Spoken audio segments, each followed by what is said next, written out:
right now. Come on. Love you, baby. Love you, bro. You're the best, no doubt. I got you. Keep playing for me all day, okay? I got you. I dreamed I was catching passes from you last night.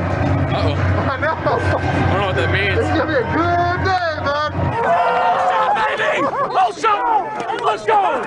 Ooh, got a free play. Nice shot, boys! Way to hang in there! All day, just like that! Tonight's the night. Man, we put it in. Every one of you, man.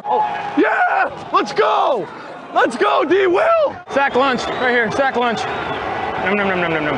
Oh! My ball. Yeah! Yes, and 400. Come on, come on, come on, come on. Come on.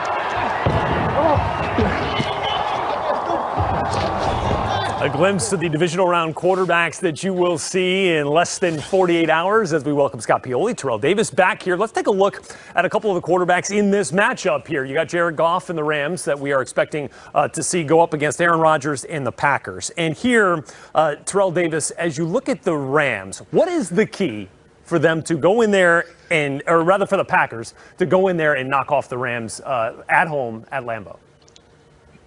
Well, for me, the key is that the Packers' offensive line, and minus David Bakhtiari, their Pro Bowl left tackle, is not there. They're going to have to keep the Rams' defense at bay and keep Aaron Rodgers clean in the pocket. That is a tall task to do with a defense that has 53 sacks. They've got 4 guys on their team with 5+ sacks. They're relentless when you watch them on film, and it's all led by Aaron Donald. So for me, if the Packers can somehow get Aaron Rodgers clean and let him get out the pocket and make some plays like that, they have a chance. But if they don't, this could be a very long day, like the game you showed right there where they played the Bucs, where the Bucs defense got up to Aaron Rodgers. They got to find a way to have answers for that defense.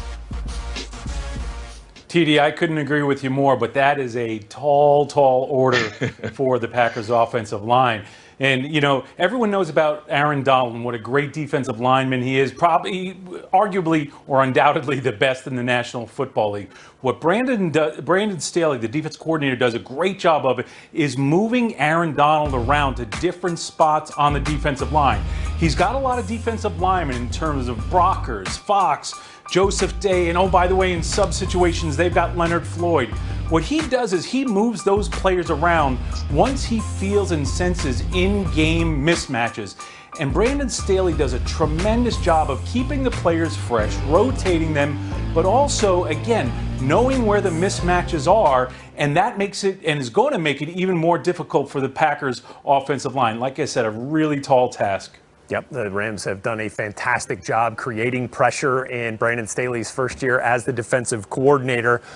Pressure's on, I guess, as we look at our next matchup here for the 2018 QB class to show up on divisional weekend here on Saturday night. You got Josh Allen and Lamar Jackson, both first-round quarterbacks that year, and we'll see them going head-to-head here. And, TD, what do you feel like the key is for this Bills team to get past the Ravens?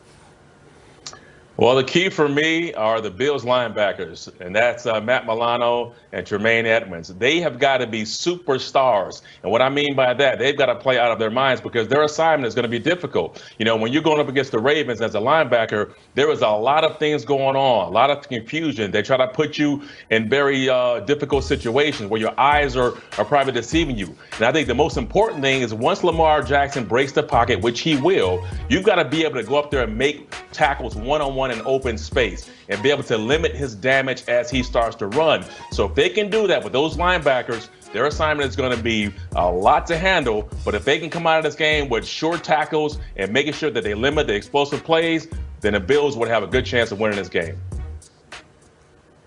TD, I agree with you 100%. That's what they've got to do.